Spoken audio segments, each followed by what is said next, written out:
He's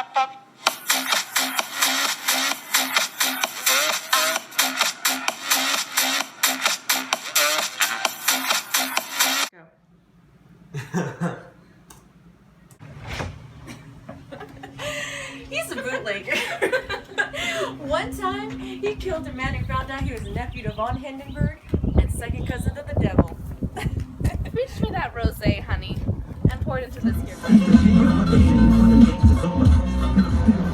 Look here, old sport. What's your opinion of me anyhow? Well, I'm going to tell you something about my life. I don't want you to get a wrong idea of me from all these stories you hear. I tell you God's truth. I am the son of some wealthy people in the Middle West, all dead now. I was brought up in America but educated at Oxford because all my ancestors have been educated there for many years. It is a family tradition. What part of the Middle West? San Francisco. I see. My family all died and I came into a good deal of money. After that, I lived like a young Raja in all of the capitals of Europe, Paris, Venice, Rome, collecting jewels, chiefly rubies, hunting big game, painting a little, things for myself only, and trying to forget something very sad that had happened to me a long time ago. Then came the war, old sport. It was a great relief, and it is very hard to die, but I seemed to bear an enchanted life. I accepted a commission as first lieutenant when it began. In the Argonne Forest, I took 2 machine gun detachments so far forward that there was a half-mile gap either side of us where the infantry couldn't advance. We stayed there for 2 days and 2 nights, 130 men with 16 Lewis guns. And when the infantry came up, at last, they found the insignia of 3 German divisions among the piles of dead. I was promoted to be a major, and every Allied government gave me a decoration. Even Montenegro, little Montenegro down the Adriatic Sea. That one's for Montenegro, or Deary di Danilo. Montenegro, Nicholas Rex. Turn it. Major J. Gatsby. For valor extraordinary. Here's another thing I always carry. A souvenir of Oxford days. It was taken in Trinity Quad. The man on my left is now the Earl of Dorchester. I'm going to make a big request of you today. So I thought you ought to know something about me. I didn't want you to think I was just some nobody. You see, I usually find myself among strangers because I drift here and there trying to forget the sad thing that happened to me. You'll hear about it this afternoon. At lunch? I happen to find out that you're taking Miss Baker to tea. Do you mean you're in love with Miss Baker? No, old sport, I'm not. But Miss Baker has kindly consented to speak to you about this matter.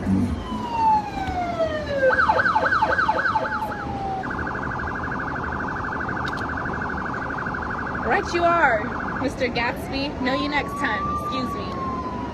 Thank you.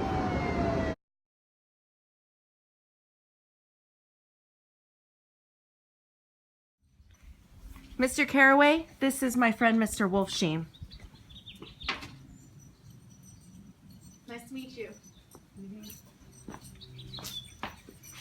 So I took one look at him, and what do you think I did? What? I handed the money to Gatsby, and he shut his mouth then and there. Here's your order of corn dogs. Thank you. Thank you.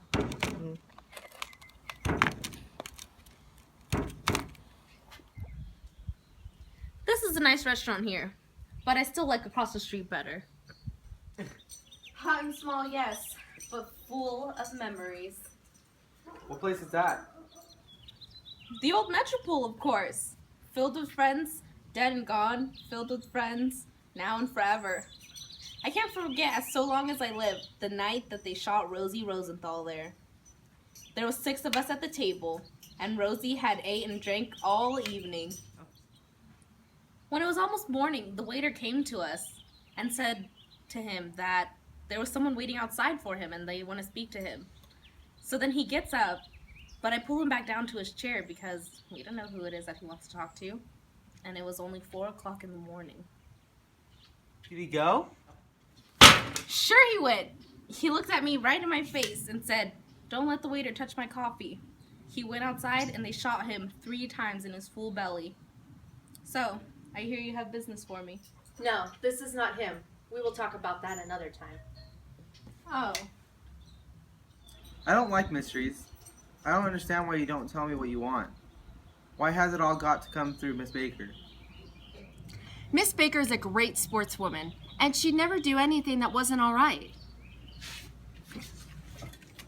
How long have you known Gatsby? Well, I made his acquaintance just after the war. You know, Gatsby's very careful about his woman. He would never so much as look at a friend's wife.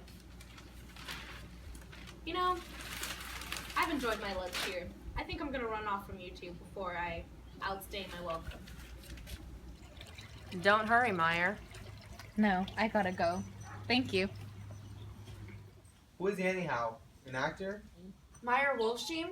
No, he's a gambler who fixed the Pacquiao-Mayweather fight in 2015. How did he happen to fix the fight without going to jail? They can't get him, old sport. He's a smart man. Come with me, I've got to say hello to someone.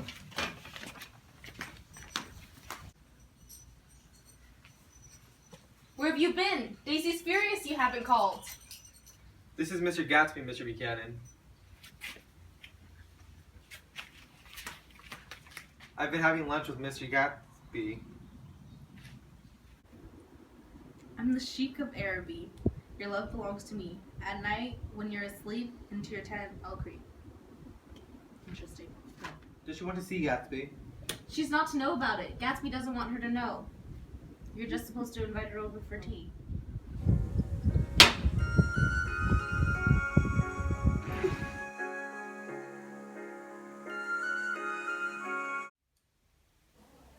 Just one night, all we got.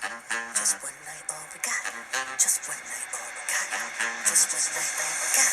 I ain't got time for you, baby. Either you're mine or you're not. Make up your mind, sweet baby.